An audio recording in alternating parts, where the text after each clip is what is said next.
To find your way in life is not an external search, it's an internal search. Because God equipped you the moment He gave birth to you. God equipped you at birth with what you needed. He gave all of you a gift, all of you. Every last one of you, you're gifted.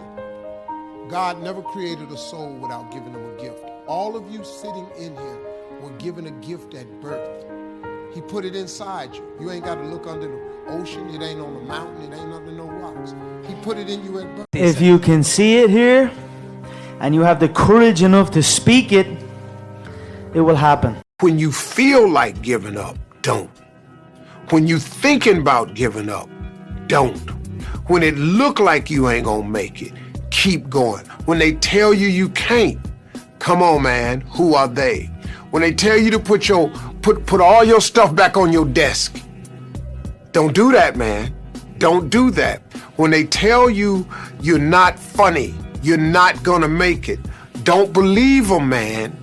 Don't believe them. You got to be relentless. When they tell you that you overexposed,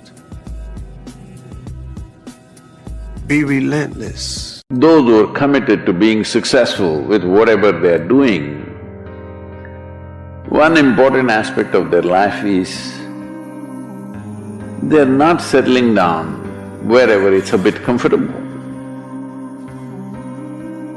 Because comfort will happen when they lower you to in the grave, very comfortable you are, you know. Have you seen how comfortable they are? Once they're dead, if you throw them there also they're comfortable, if you lower them they're comfortable, even if you burn them,